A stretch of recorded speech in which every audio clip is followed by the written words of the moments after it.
In the PBS series, This Emotional Life, the study of tens of thousands of people over decades revealed an interesting pattern. That if one person is depressed, the people around them are 25% more likely to be depressed. If one person is happy, the people around them are 25% more likely, statistically, to be happy. And there's a radius of influence. In other words, human states, human feelings, radiate out and infect others painfully and joyfully, like a virus. And I wanted to look at the mechanisms behind human state migration, or the viral transmission of human states. Now, the first mechanism is mirror neurons. In order to understand another human being, we have to understand the feelings that are driving, that are motivating. Meaning all action in human history is fueled by feelings. Feelings produce the chemical in the body that generate behavior. If you have absolutely no feeling, you have no polarity. Because the underlying drive of all human beings is to feel sustainably better and to avoid feeling chronically worse. That creates a magnetism, a polarity, an aversion towards chronic pain, and a desire for sustainable human well-being. Now, one of the interesting dynamics that occurs in this space is fixation on negativity, or an identity, a pattern of thinking, feeling, speaking, doing, and being that is, let's say, depressed, sad, angry. And obviously these are not as enjoyable human states as joy, peace, grace, wonder.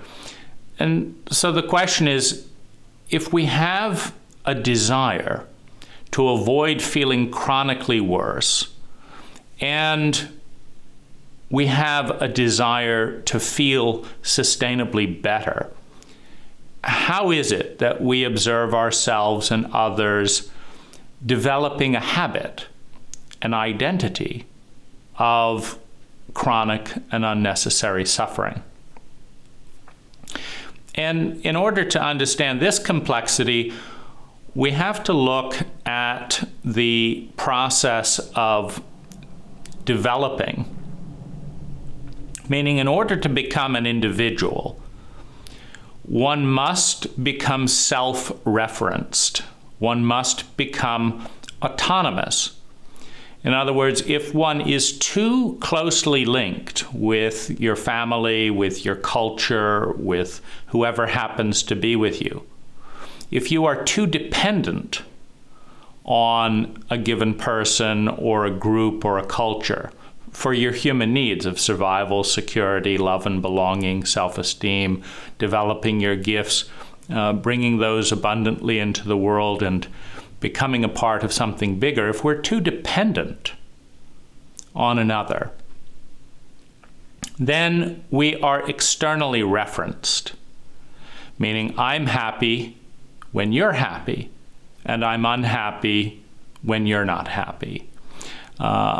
I will do what you need me to do so that you will meet my needs. It's a childlike state of development. A child develops a pattern of thinking, feeling, speaking, doing, and being, that allows them to survive in what is often an unhealthy family environment, an unhealthy cultural environment. And in an unhealthy environment, in a sociopathic environment, healthy empathic behavior is punished, and more sociopathic behavior is rewarded. And so the child copies and mirrors the parent, the family system, the culture, relatively unconsciously, relatively instinctively, in order to meet their human needs. Now, as the child moves into the adolescent stage of differentiation or rebellion, in one of the dialectics you have sympathy, antipathy, and synthesis. In the maturation process, you have the child, the yes to, the child will learn whatever language is being spoken. It's not a conscious, it's a blind yes. As you move into adolescence, in the individuation process, it is a relatively blind rejection. Whatever it is, I want nothing to do with it. I hate that. I don't like this. I don't like that. So the child is in the mode of, or the adolescent moves into antipathy. Now, this is necessary for unique life forms. And in order to move into antipathy, one must create a state, an identity that is self-referencing and stable. Because if my human state is fluctuating wildly, if my identity is going up and down like a yo-yo in relationship to the environment around me, I don't feel like myself. If you say this and I feel ecstatically joyful, and then you say that and then I collapse, and then you say this and I feel ecstatically joyful, and then you say that and I feel terrible, and I just go up and down, and it's all referencing you. I don't have autonomy in my identity. And in the childlike state, the child is yo-yoed up and down by the behavior of the parents. Mom's drunk, I feel terrified and scared. Mom's not drunk anymore and she gave me a pancake, oh good, I feel happy. And there's a direct correlation between other people's behavior and the state of the child. Now, in the adolescent state of individuation, to realize that one is helplessly going up and down is frustrating for the maturation process. It thwarts the sense of autonomy and personal identity. So the adolescent is going into antithesis. And in order to experience and capture autonomy, what the adolescent has to achieve is a state, an identity that cannot be buffeted around by the parents, by the teachers, by the culture. And within the human state continuum, you can think of pain, cynicism, bitterness, apathy, rage, it's unfair, self-pity. You can think of this as a very heavy state. Now, if you're trying to avoid being buffeted around in a relatively sociopathic environment, what you learn as an adolescent is that you cannot stop joy from being cut through, because joy is a very light state. It's a very expansive, it's a very empathic state. It's a very wide lens. It's a very open energy. Now, it feels terrific, but it's also very fragile in the sense that if you're in a state of empathy and in a state of joy, that very openness makes you contagious of other people's suffering. Meaning, if you're in great joy and you see a child being beaten, the very openness, the very empathy that is an ingredient in that joy exposes one to understanding the suffering of that child, and it's like, gosh, that's sad to see that happen. Well, now your state is down from joy into sadness. So the higher states of well-being are more fragile or more ephemeral. They're like a lemon yellow on a watercolor veil painting.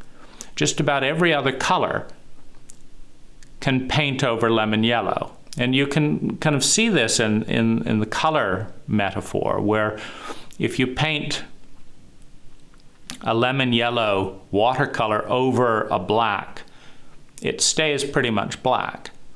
But if you paint a black veil over a lemon water or a lemon colored veil, in a watercolor painting, the yellow is covered by the black. In that sense, as we climb the spectrum of human states to joy, to freedom, to empathy, to tenderness, it's more enjoyable, but it's also more fragile in a sociopathic environment, in an environment in which there's a lot of pain. And so to develop that initial sense of autonomy, the adolescent picks a series of identities that cannot be muscled around by the authority figures. And to do that, because what the primary underlying movement from child to adolescent is autonomy. Autonomy feels better than helplessness on that dimension of maturation. And so in autonomy, you want something you can control. And so what you'll find in relatively sociopathic cultures is that the adolescent is cynical, bored, apathetic, angry, hopeless, disinterested, and disgusted. Now, these are very easy states to sustain. If you want to hold a state and not be knocked around, you see a bored, apathetic, angry, self-pitying cynic can look at a little child and say, you don't touch my state. You'll be miserable. Just wait till you learn how the world really works. And the state is actually affirmed. See how terrible the world is. That nice little child, just wait till they get molested or someone breaks their heart and all that, and then they'll feel like this. And so there's contempt for a higher state, but there's autonomy, and that's the real progression from volatility and a lack of boundary into autonomy. So an adolescent picks the state, whatever level of density it needs to be that it can't be moved and budged around. Now, in a very healthy environment, the adolescent might pick, a medium state and still be able to hold it autonomously. If they're treated with honor, if they're treated with dignity, they might even be able to hold a very high state of making a profound contribution. If you look at the film The Emerald Forest, and the process of the boy becoming a man through the initiation, the near-death experience, the transcendent experience, the moving out beyond the limited sense of self, the connecting to something bigger, and then he comes back with gifts from the tribe.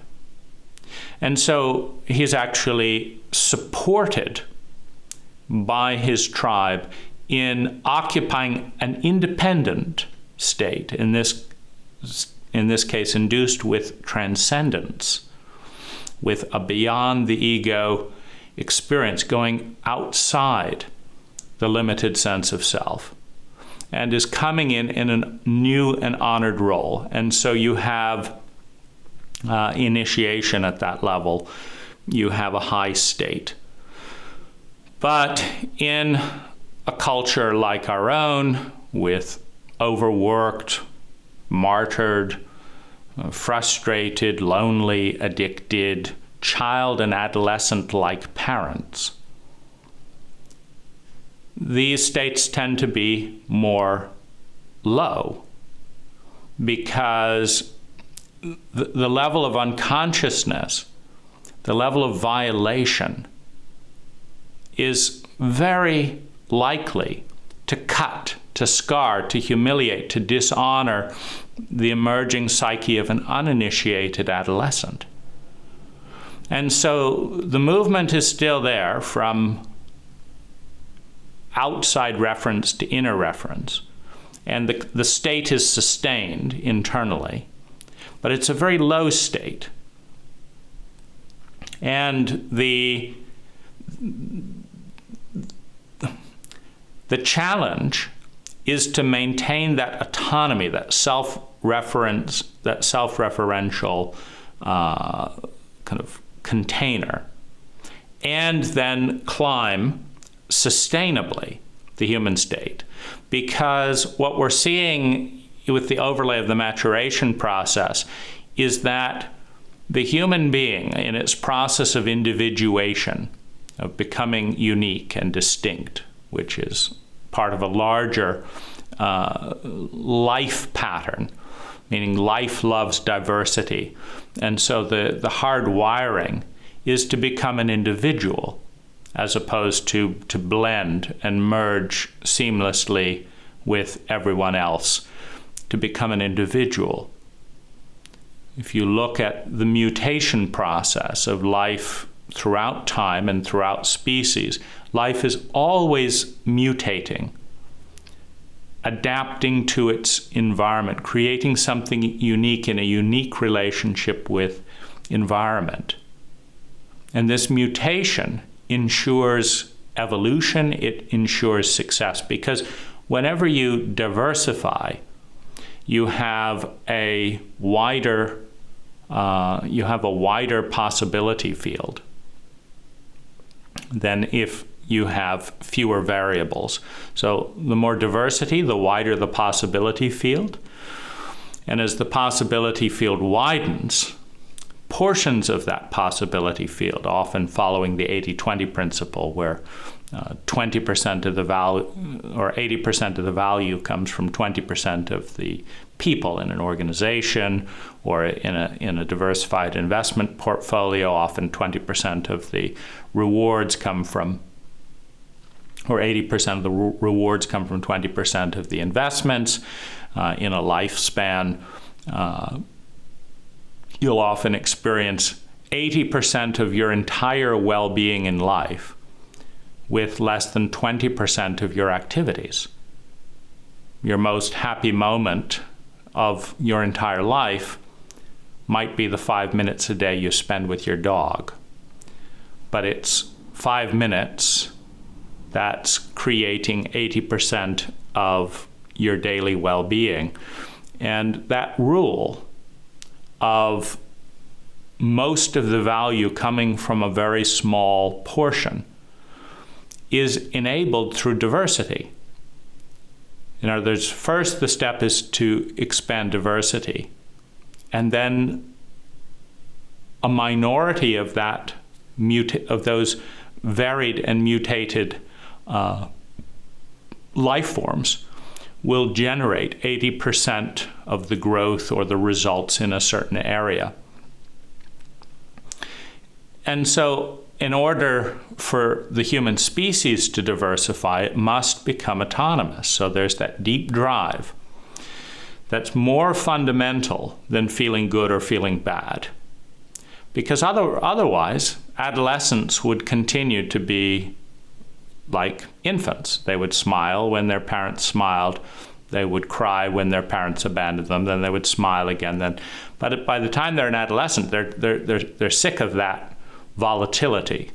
and other reference, and what they're trying to do is maintain their own distinct identity. So when mom smiles, they still sulk. And then when mom's mean, they still sulk. And so there's a default to the negative because it reduces volatility. It's a little bit like expectation.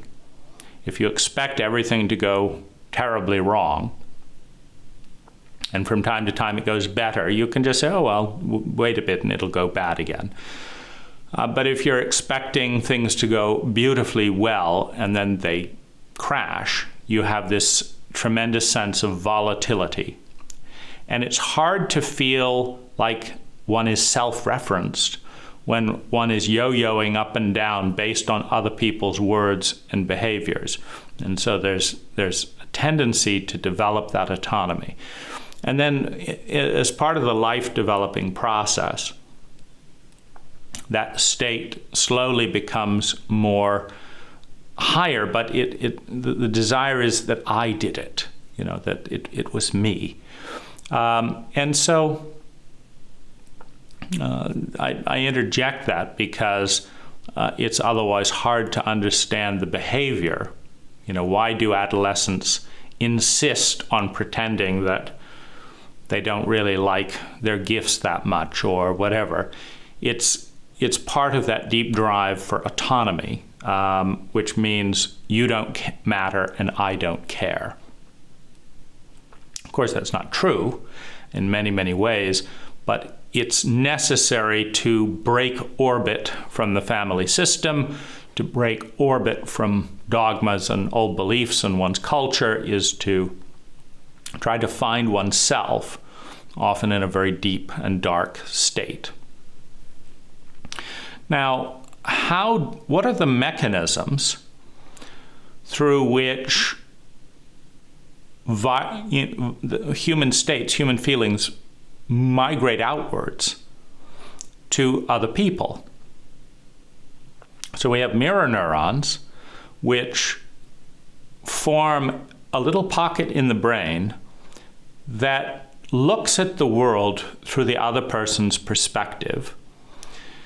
And if successfully doing that, feels about the world, or at least understands the feelings that the other person is having from their perspective.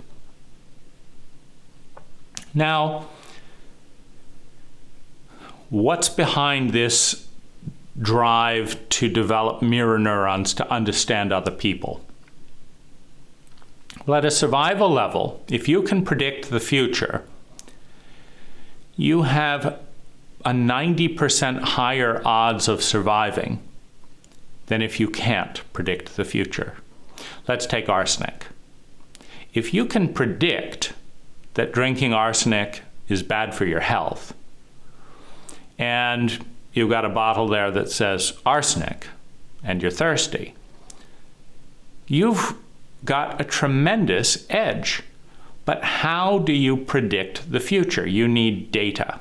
You need a model of reality that produces predictions. And the scientific domain has created that model being, mathematical correlation. Here's 100 people, they're all dead, they all drank arsenic. Here's 100 people, they're all alive, they all drank orange juice, i.e., orange juice, hydrating, generally a safe drink to drink, arsenic, toxic, and deadly. Now, that's a model of reality. And it allows us to predict what will happen if we drink the orange juice or if we drink the arsenic. So the question is, what do we do with other people? Because just like being able to predict whether arsenic will kill you or not, or whether orange juice is refreshing or not, understanding, is this person going to kill me? Is this person going to give me a loan that helps my business take off? Is this person going to gossip about me and hurt my feelings? Is this person going to drive over me with their car? Is this person going to turn left, or are they going to turn right? I don't know. What's the answer? And the answer, in many ways, is the ability to understand that human being. What are they doing and not doing? What is and isn't affecting them? What are they going to do next? And so, in order to understand what a person is going to do next, you have to understand them. Now, if they're in a painful place, a part of you has to relate to that painful place in order to understand what they're going to do next. If you dissociate and don't understand what they're going to do next because you don't understand them, then your odds of survival go down. For example, a person has a probability field. Children will learn this with their parents. Like, ask dad after he won a bet about who was going to win football. Once he's won a bet, that's the time to ask for a new bike. Why? Because that's when dad feels most generous. That's when he's proud of himself. He likes that he won the bet. Plus, he's got a little bit of extra money from winning the bet. And so, and the time never to ask for a new bike is when he wakes up feeling shitty about himself because he drank too much the next day. And so if a child wants a new bike, they've got to develop a model of their father that predicts the window of opportunity during which they might get a new bike. And they've got to be able to predict the window of opportunity when they won't. To do that, we set aside a portion of our brains to internalize what it's like to be dad. To internalize his feelings, his thoughts, his habits, his routine. And as we attune to that, then we're able to succeed more. Now, the cost of that is that if we're dealing with a pain or a shame-based life form, and we're internalizing that model, we're taking a little bit of that pain, a little bit of that belief, a little bit of that lower state into our brains, which affects our bodies. Meaning the thoughts that we think affect the way that we feel. Meaning if I believe I'm a piece of shit, and I believe that, my body starts to feel a set of chemicals and things that make me feel worse. And having felt worse, I then start to behave worse. I feel tired, so then I don't get out of bed and I don't exercise. And then I feel even more tired. And then I feel shitty about myself again because I'm not doing anything, I'm not getting anything done. And that was all from the virus of one thought. Now, how do you understand why dad feels like a piece of shit and tells himself, "Oh, you piece of shit, why do you drink with those guys? Oh, you're such an idiot." How can you develop a model of how dad's gonna behave so that you can better survive and feel secure if you don't understand the thoughts, the feelings, the beliefs, etc., that lead to that behavior? Because at 2 a.m. in the morning, when one part of dad is saying, this would be a good time to leave it at 3 beers and have a good night. There's another part of Dad that's saying, fuck it. The world is going to hell in a handbasket. There's nothing you can do about it.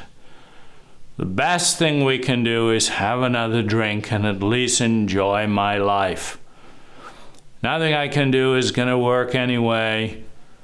No one really loves me. Give me another drink. And that voice has to be louder than the other voice. And it often is after 3 beers. And so in order to predictably model what someone else is going to do, you have to understand all these thoughts, all these beliefs, all these inner voices in the other person. And if you're a child and you're projecting the deity, this is the one that will grant the new bike or will not grant the new bike. I'm a child. I don't know how to have a new bike. I don't know how to weld one. I can't get a job. Daddy, will you give me a new bike? Or will you not? There's the deity. That's the way forward. That's the future. And so whatever Dad is and is not doing in that authority position, there's a good sense that, well, he can manage to get a new bike, so his way of doing things must work. I want to find how to create a new bike for myself. Dad can buy me a new bike. He doesn't want to most of the time, but he could. So I need to be more like Dad. And so the belief of a child is that the bigger one, the more powerful one in reality, has a superior operating system than they do.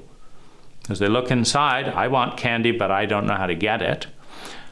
I want a new bike, but I don't know how to get it. Dad can get candy and a new bike. His way is better than my way. It's an innate sense of intelligence to copy and internalize what is around us that's working, because we don't know any other way. Maybe we get to know another dad and other parents, and he gives his children a new bike and doesn't drink beer. And maybe I bring that up to Dad, and maybe Dad has a fit. What do you mean? You're saying your father's a drunk? And you say, I'm going to be hit here, so I'm not going to do that. So okay, Dad, your way is the best way. Can I have a new bike? Okay. So being drunk is good. Avoiding the truth is good. Okay, let's learn from what's happening. But the more we internalize, the more we take those little pieces from the outside and take them into the inside, the more we are adopting, mirroring the identity of those around us. So we can certainly see the very strong survival-oriented pressure for a child to copy and adopt the parental role. And then we can also understand the drive of the adolescent to find autonomy and occupy their own identity as part of the life and maturation cycle. And we can understand why the adolescent wants to have a cynical, bitter, version of reality because they've got control over it. Meaning, if someone is in self-pity and you say, how about I buy you a new bike? You can keep the self-pity. It's very strong because you can just say, oh, I probably wouldn't ride it. Somebody, I'm sure, would steal it. Nothing ever works for me. I could get you a new padlock. Don't talk to me about padlocks. Oh, my brother's bike was stolen with a padlock. And so you say, okay, fine, you're in self-pity. I'm not able to budge you. It's like, that's what the adolescent wants, autonomy, self-referential state. But you go to the adolescent and they say, do you see my new drawing? I did this in school, I did this. And dad says, get out of here, don't interrupt the football game. And suddenly the adolescent collapses and feels worthless. And because there's that drive to be an adult, then the adolescent blames themselves and feels self-hatred. Because they were feeling great, and then dad brushed them off watching TV overlooking at their report card. And they feel terrible. And they feel like, I don't want to feel terrible, but I do. I feel so terrible. And that's when the adolescent develops, having been knocked down and knocked down and knocked down, the adolescent develops a series of thoughts and feelings and postures and identity that is holding down. No one's ever going to appreciate me. That'll hold you down. The world is fucked up. That'll hold you down. It's completely unfair. That'll hold you down. And so maybe I won't even bother. I won't even bother trying to learn and study at school again. It's not going to matter. I'll still be blamed unfairly for all my father's stupidity, and I'm just not going to do it. And so I'm held down. And so that's the that's the process of of the adolescent holding that identity. Now, the fact that lower states of vibration are more dense and less knockable around means that the more traumatized someone, the more volatile, the more out of control and overwhelmed someone feels, the more they want to hold onto a lower state, because the lower state isn't going to move. You can tense all your muscles and just hold them there, and you're a little bit more resistant to being muscled around. You can hold tightly and repeat a thought to hold a sense of identity. You can say, I'm sick, I'm sick, I'm sick, I'm sick, I'm sick, I'm sick, I'm sick, I'm sick. It just holds that. And if someone says, gee, you're looking very healthy, you can say, no, I'm not, and go back to your identity. So you've got this solid sense. So there's a migration through generation that happens naturally just by deifying the authority figure, the one who has more resources, more power.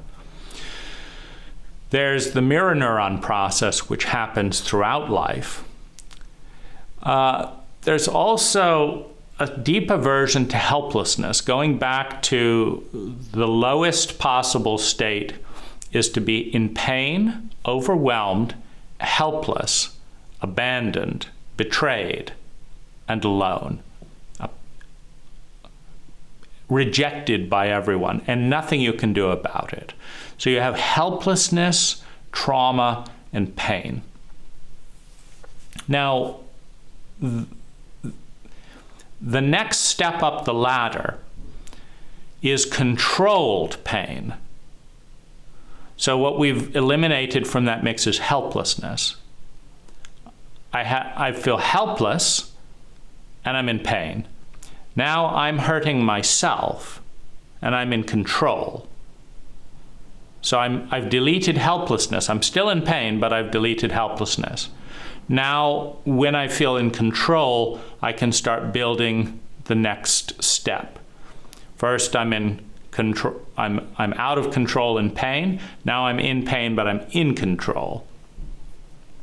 And now I'm feeling better, and I'm in control. So I'm feeling better. So this is the the migration up in human states. And one of the things that we all want to feel is control. We all want to feel power at some level. And when we don't feel any power, we have a sense of fear of that helplessness, fear of that pain. We also feel smaller when we cannot control something. And so one of the interactions you can see with a parent and an adolescent is the adolescent is busily sulking and feeling, miserable, and the parent knocks on the door and the adolescent says, "What is it?" And the parent wants their child to feel better. What am I doing wrong as a parent? This, that, and the other. And they say, "Can I interest you in some cake?" I'm not interested. I'm not hungry. Did anything interesting happen at school? No, nothing.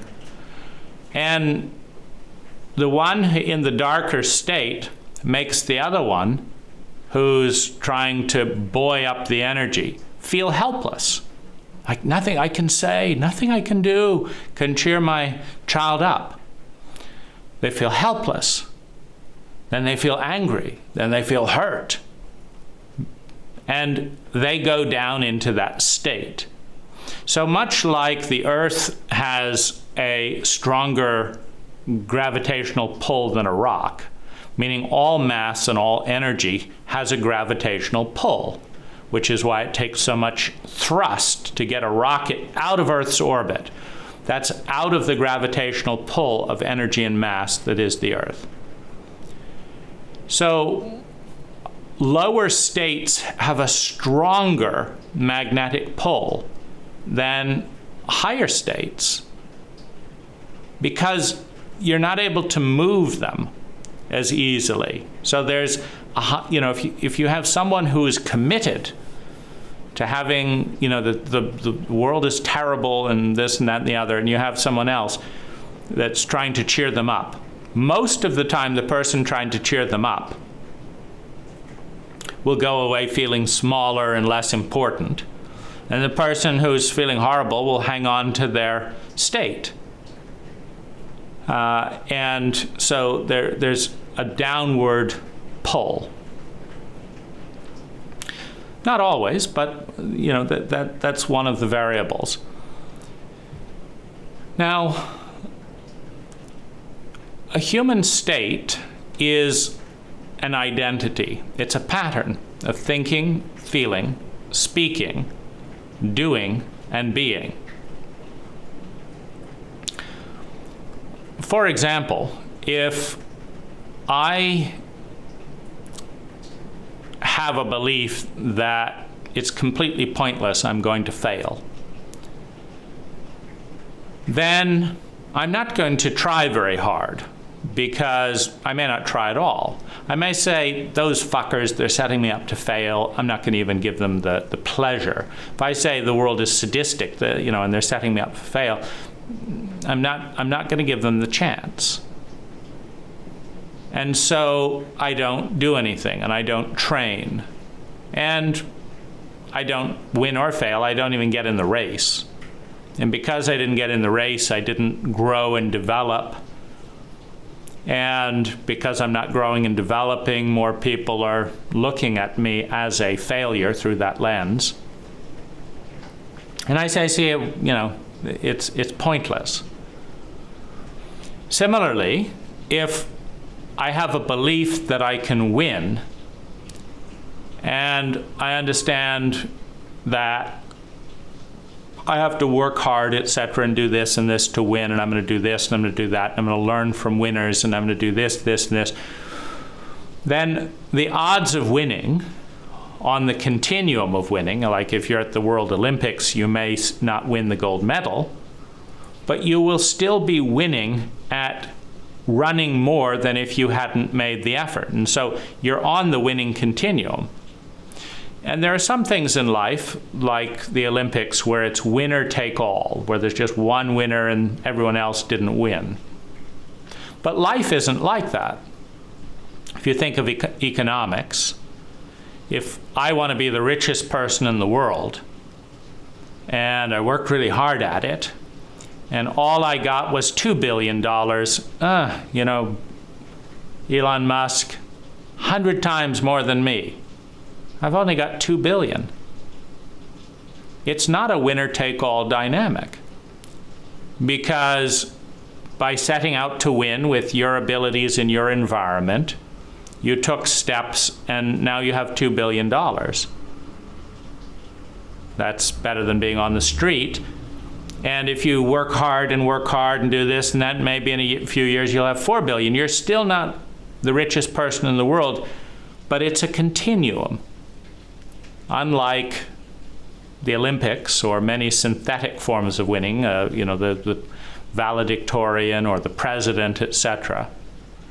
If your goal is just to influence the world in a certain direction, meaning I'd like to have more wealth or I'd like to have more freedom, then the things that you do that see you going in that direction are all winning. They're all bringing reality a little bit closer to that belief.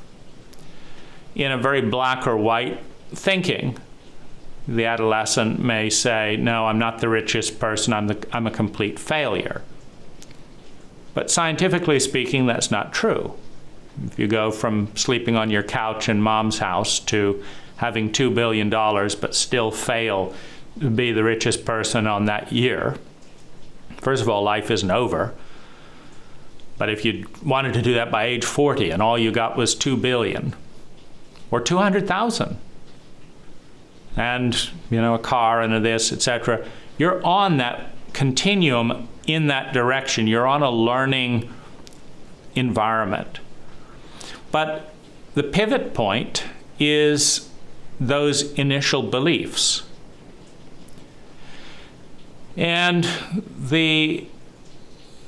so why doesn't everyone just believe in a better world and then act to make that happen? Well, in a childhood dynamic, with the parent, which is the initial kind of thing, if you believe, hey, Mom, life can be great, and she's like, you just wait till you grow up, it's not. You say, no, it can be great. And then she hits you over the face and say, see, shut up about it. Go to your room. Her belief that life is not great and that you need to learn that, combined with her superior mass and her access to resources and the ability to deny you desserts until she's proved that her belief is real, which is that the life is a horrible place, because that's what she believes and that's the reality that she's living in, and doesn't know how to see another way. She tried to have a wonderful fairy tale life when she was a little girl as well, and this happened and that happened and Dad got angry, and she said, it's let's just accept that life is a rotten place, but you can make do. And that's as far as you can sustain, meaning, I can sustain that as an individual without feeling crazy. So the belief in the things that create pain tend to lead to thoughts, feelings, and behavior that escalate pain, which then validate the belief of pain. So a lot of things are self-referential in those loops. And these loops become identities. They become a pattern. I think this, I believe this, I feel this, I have these sensations, I say this, I do this. It's a pattern. And we all need a pattern. It's called an ego. We need an identity. What do I identify with? I identify with my pattern.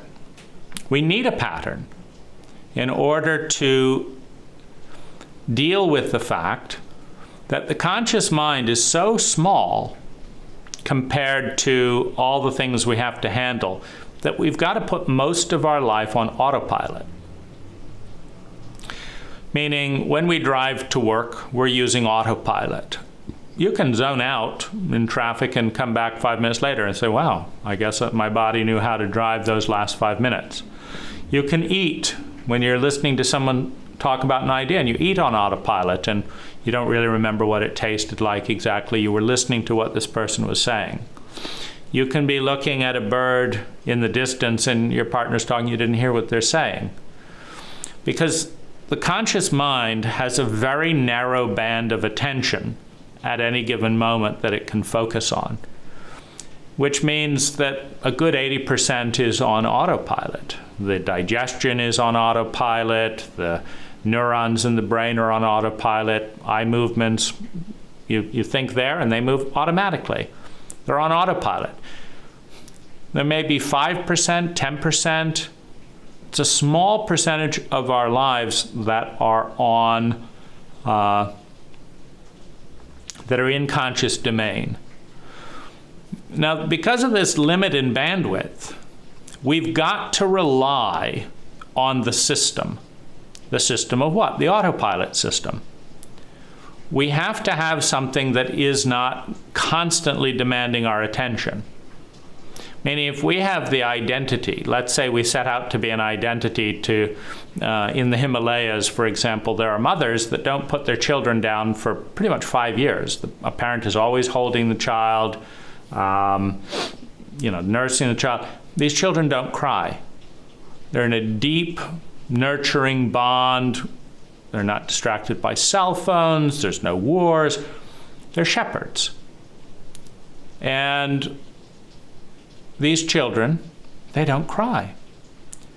And it's an identity that is sustainable if you're a shepherd in the Himalayas and you have that culture. But let's say you say, I want to adopt that culture and bring it to America. And my definition of success is my child is not going to cry either. So I'm going to carry them in the same way, but now I'm getting flack from work. Why are you bringing your baby into this meeting? Then there's someone texting, then a TV is going, and my baby is crying because it's not in that environment.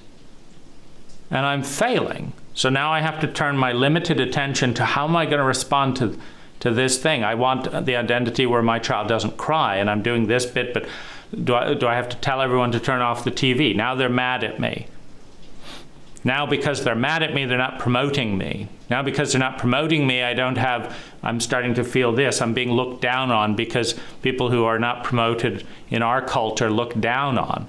So there's all these things. So my identity is like, I can't do it. I can't hold that identity.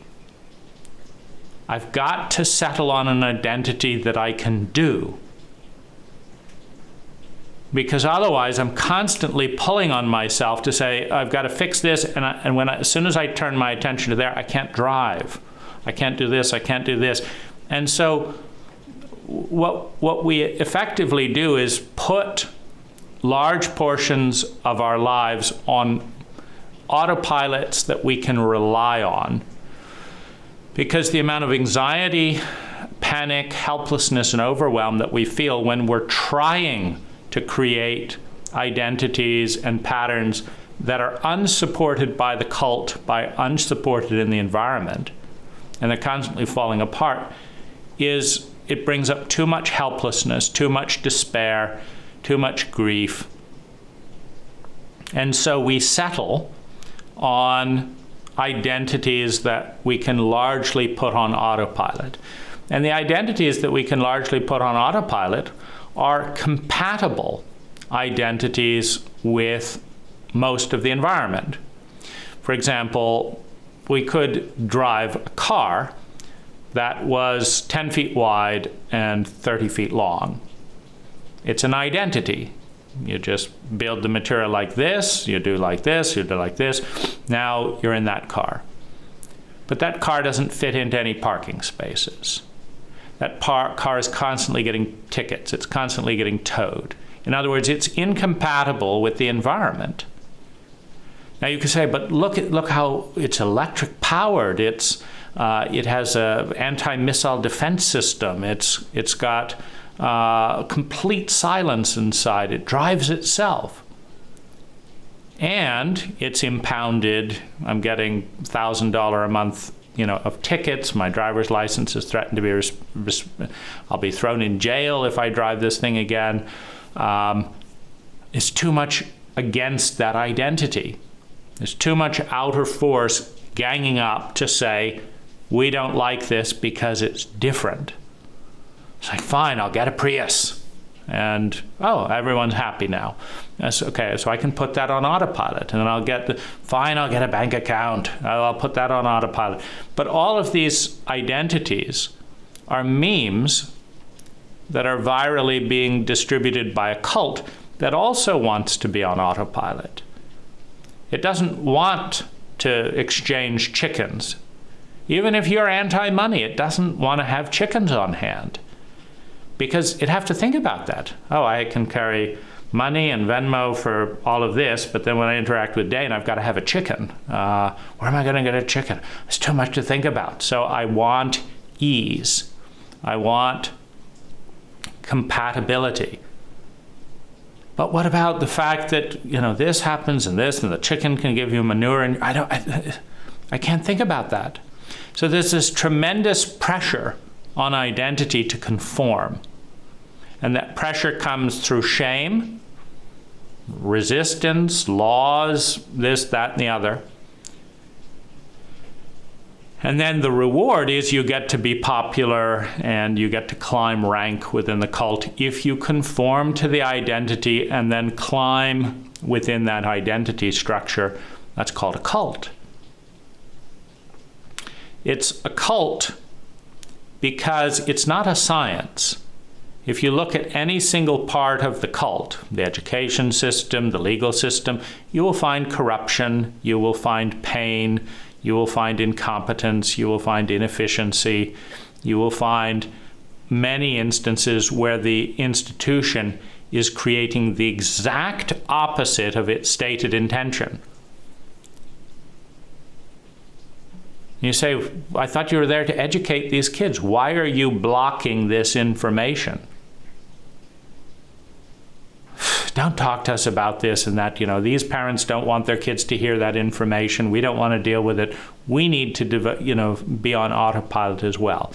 And so this external pressure to conform to identity is one of the ways that human states become viral. Because if the reason you're depressed is because you're doing a job you don't like for money, you can't talk back to your boss when he sexually harasses you because you'll get fired and you'll lose money. The culture says put up with it, you need the money. And you're commuting 2 hours and feeling frustrated that you can't move constantly back and forth, and everyone says that's normal. You are going to be depressed because the cult is depressing you. And the question is, if you try and, for example, bypass money and I don't want that identity. I don't want to drive that. I don't like the game. I'm going to trade chickens. I'm going to live in my little hut in the national park. But when the ranger evicts you from the national park, and you say, well, don't I have a right? Aren't I a citizen? What about my right to pursue happiness? And they say, get off the park or we'll have you arrested. See, now you've got two choices. You can live in a concrete box, or you can join the rat race. And it's like, I don't want to join the rat race because I'm going to be depressed.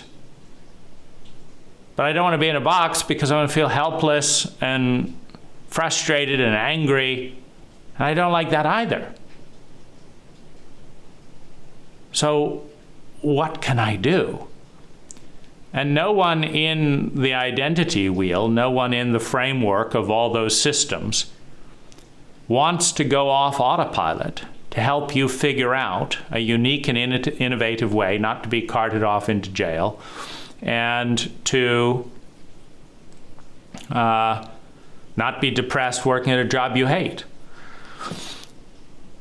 They're all on autopilot, trying to manage the system that's falling apart in different ways, doing this and that and the other.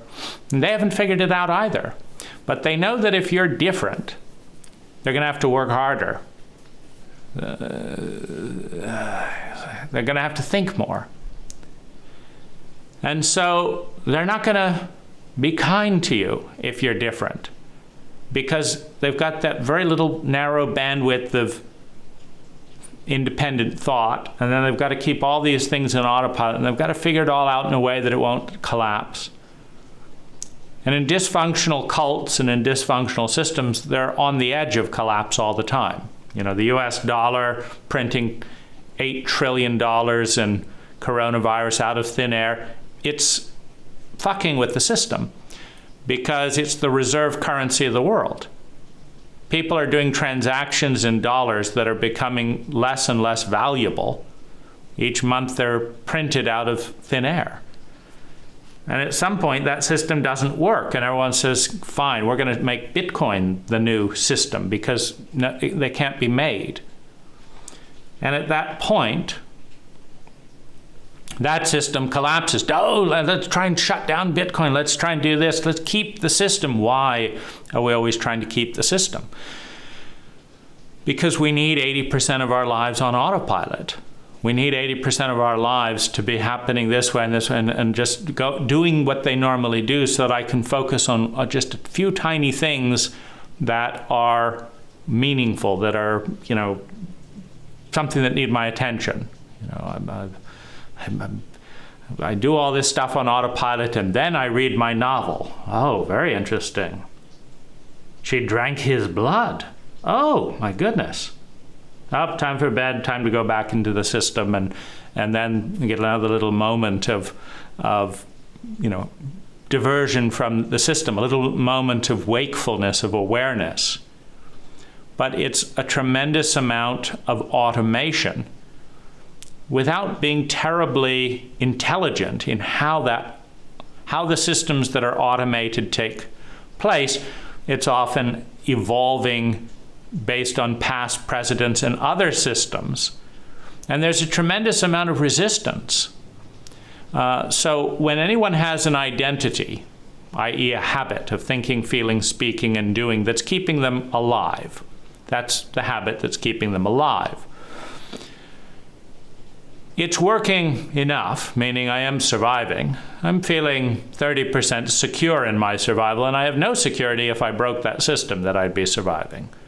Like if I start dealing in chickens, I don't know if I'm going to survive. It's the unknown.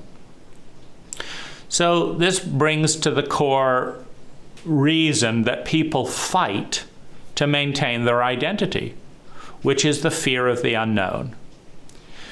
Now, the fear of the unknown is the fear of the neutral. The unknown is neutral. However, if you're getting on a plane, your survival is dependent on landing successfully.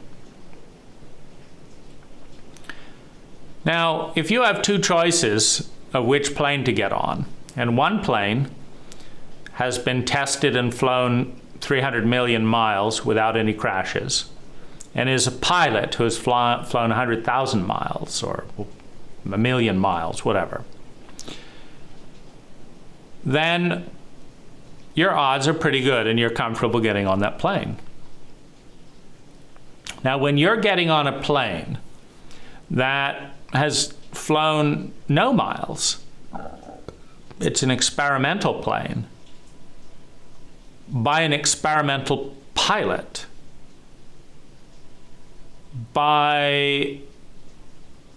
in an experimental airport, none of which has any data associated with. And you say, if all goes well, you will arrive at your destination. If any of those things don't work, the airport doesn't work, we haven't tested it, the pilot doesn't know how to fly, we haven't tested that, the plane has never been tested, We don't know if it can fly from this point to Tokyo, but we're going to give it a shot. If we run out of fuel over the ocean, we'll have to ditch the plane. And we're using parachutes, and they haven't been tested either. We're just going to wing it. We get off the plane because even though the unknown is neutral, and what I mean by that is anytime you enter the unknown, it could be better or worse than what's there. Better or worse. So why not embrace the unknown? It could be better. Could be better. Or it could be worse. Well, it's a cost-benefit analysis. It could be better or it could be worse. However, if it's worse, your identity dies, your ego dies. Your pattern of thinking, feeling, speaking, doing, and being is no more if it doesn't work. But if it does work, what? You'll get there an hour faster, or there'll be an interesting dish you've never tried before. And the brain does that calculation and says, it's not worth it. I'm not going to risk, I've kept this body alive for 45 years doing known and predictable things, not stepping out into traffic, not drinking arsenic. These known things have kept me alive. And I'm not going to risk that life with 50-50 odds. They could be much worse odds. If a pilot doesn't know what they're doing, there could be a 99% chance that they'll crash the plane. Seems reasonable if you put 100 pilots who don't know what they're doing into a plane and 100 people and say, take this plane off and land it, and 99% of them die in a plane crash. Well, those, it's not even a 50-50 odds. It's terrible. And so in this framework, you have a tremendous fear of the unknown. Well, every single time you step outside your identity, you're demanding two things. One is you're demanding narrow band attention to make that decision. And the second thing you're demanding is risking the unknown. Now, how unknown it is, you don't know for sure. You know that so-and-so said they tried a gratitude diary and they said it's working for them.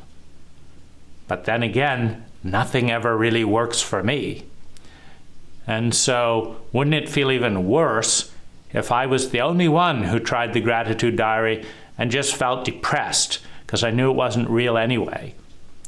And then they'll just tell me that I did it wrong. And what am I supposed to do? Feel grateful for that? That now I'm being blamed for not doing the gratitude diary wrong? Am I supposed to be grateful? No, I'm just not going to do it. I know what happens when I bitch and moan, and I've been bitching and moaning for a long time, and sometimes I get little sympathy here, and sometimes I get this here, and sometimes this thing here, and I do not want to be weird. So that's it. No to that. So there's a gravitational pull to identity, which is a pull to the known. Now, the known is not very good. Certainly, the majority always occupies a state of mediocrity, meaning on the continuum of evolution, there's a small vanguard of life that is at the bleeding leading edge of life. And there's a very small vanguard at the end that is the Luddites, the still haven't learned how to read, let alone evaluate things. And then we have the majority, the consensus in the middle, which is, not half as good as the bleeding edge. It's, relatively speaking, mediocre. It's average. And that's the state of the group, maintaining and supporting an average, somewhat functioning system that is mediocre, but that is known because lots of people are doing it. And that large pattern of energy is always attacking anything that is divergent. And so one of the reasons that human states are migratory. If you take an anomalous person, an individual, a unique person, and you intersect them with a large mass of people, all of who want them to conform and speak like they do and drive like they do and do this like they do, if they don't, they'll get punished, is your odds of surviving and feeling secure and having love and belonging plummet if you don't conform. So there's a lot of survival drives to adopt what other people are adopting. So your odds of survival goes up. At the same time, your odds of mediocrity go up. So you have established survival at the price of uniqueness, excellence, and innovation, of being in that bleeding edge of evolution and growth. But your odds of survival go up because an unsupported bleeding edge vanguard that is not being supported and is actually being attacked by a majority, many of them will fail in some way or another at some point or another and have no support network because they're using a different technology. So we understand that states ripple out. We understand that heavy, dark states are easier to sustain than light states.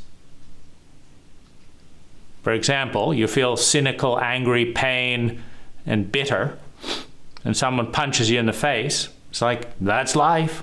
It's fucked up. It's miserable. It's painful. That's life. You punch them again, they feel it even more. You haven't changed them at all. But someone is joyful and excited and trusting, and you punch them in the face, and they say, did I get it wrong? What's wrong with me? Why are people hurting me? You say, because you're so joyful, I want to punch you. How dare you? Da, da, da. It's like, oh, gosh, I guess I won't be so joyful anymore, and their state comes down. So we understand the certainty pull towards negative states, particularly in the adolescent stage of individuation. We can see the way that survival is facilitated by being part of a majority that is also mediocre, but that the majority encourages conformity, which means choosing to adopt their state. Because if the majority rejects you for being too cheerful, or too sexual, or too curious, or taking too much time to answer the question, how are you doing? How are you doing? How are you doing? Well, let's go into that. I'm doing well. I've got to go. No, wait a minute. Wait a minute. I'm not done. I just got to point number 1, emotions in this area of my life. Come back here. You asked how I'm doing. Oh, got to get rid of them. So you have to conform. But if you're living a life, it produces a probability field of a state.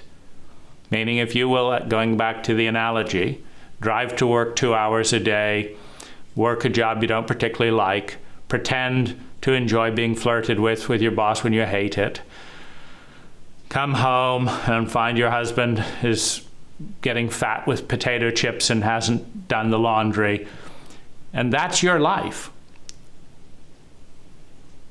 The odds that you're going to feel meaningless, the odds that you're going to feel, what am I doing, just going through the motions, are very high. So that state of meaninglessness, depression, absent-mindedness to avoid the meaninglessness and depression will grow in that identity. And if other people have to adopt that identity in order to fit in with your life, then the odds that they will feel that identity will feel the same way that you do in that identity. There's certain different set points in the body, so some people will be happier than others if they're predisposed in a family system or role. There'll be variations in that, but statistically speaking, if everyone's doing that, there'll be a high level. For example, in the United States, 20% of people are chronically depressed. That's not an accident. If you took the entire population of the United States and exposed them to the Wim Hof method and had them take 6 months of vacation every year and lived in a log cabin without addicting to FaceTime, and had chanting and dancing in the village and eating and growing wholesome foods and 2 hours of exercise hauling water up from the creek, that amount of depression would go down precipitously. Would it go down 90%? Most likely. But it wouldn't fit in. It's like, that's not me. I go to the job I don't particularly like. That's me. It's not my identity. I don't want to just be some person over there that I don't know. That's not me. This is me. I'm depressed, doing a job that produces depression. And everyone would complain. What do you mean you're giving up running water? Yeah, it's good for my exercise. What I've learned is going out in all weather and carrying a 5-gallon bucket of water. I appreciate the water from the stream more. It tastes better. It's good for my exercise. My back problems are going away because I'm trekking up a mountain. The fire feels more alive than central heating when I put a log in the fire, and I feel like I'm autonomous in the way that I felt, like I'm completely just dependent on everything else and doing everything on everyone's schedule. And so I feel alive and I feel excited, and that's weird. We're not don't come asking for me if you get a heart attack and need to be air vac to the hospital and all that. Yeah, but I'm not as likely to get air vac to the hospital because my heart is pumping well. I like the clean air. I'm not listening to the smog of your words, and I'm not listening to the smog of car fumes, etc. I'm in the wild. I'm alive. Who is that person? What would they feel? It's the unknown. So we have these tensions, and who's going to take care of you in your old age? We're not going to. If you don't put money in your retirement fund, you think we're going to come out and carry that water up the cliff with you? We've got another thing coming. Come back into the herd. Come back into the pocket of identity. That is normal. And this tension makes human states viral. Copy me, copy me, copy me. Here's how I do this. I smile at the boss, then he'll give you a raise. Then I do this, and then I do this, and then I do this. Then I watch porn and play video games when he's not looking. You can do it too.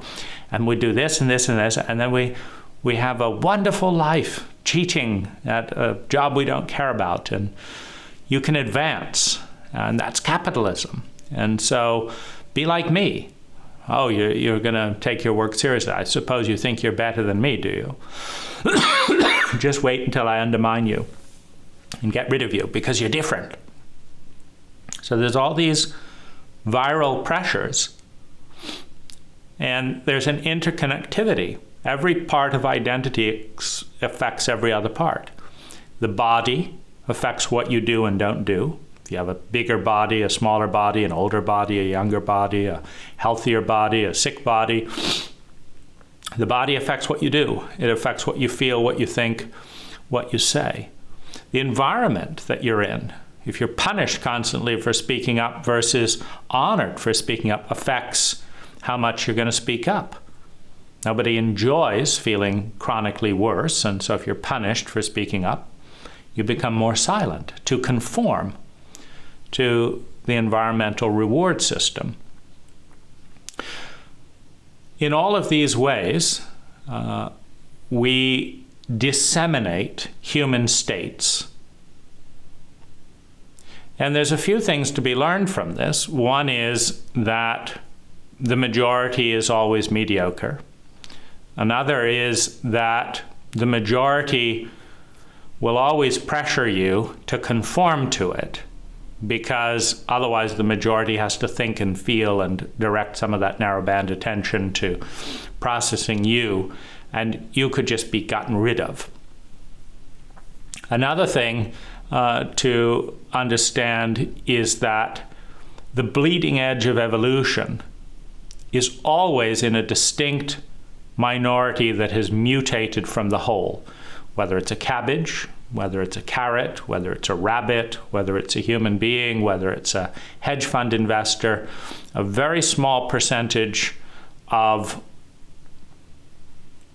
the probability field will be at the bleeding edge of evolution, which suggests if a culture is smart to nurture and embrace its minorities, because out of the minority comes 90% of all cultural innovation, meaning every single thing that's so normal, from cell phones to cars to all that, were produced by a very small number of people, and they've become normal.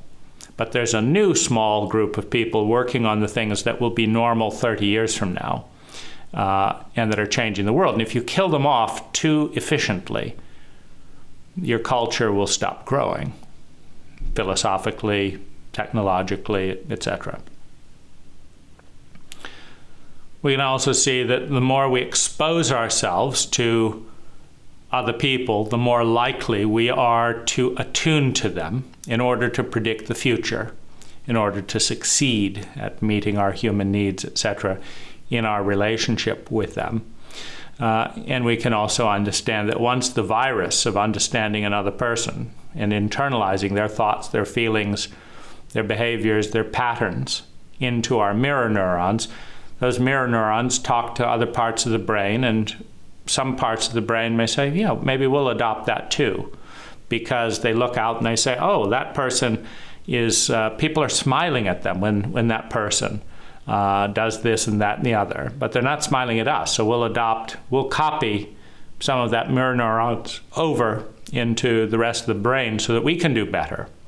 This is so-and-so learned to embezzle like this, and they got away with it. So, and now they're getting lots of sex because they've got all this money, and so we want lots of sex, so let's copy them. And so this is also the viral pattern of behavior and memes throughout a culture once we understand and internalize human behavior as mirror neurons.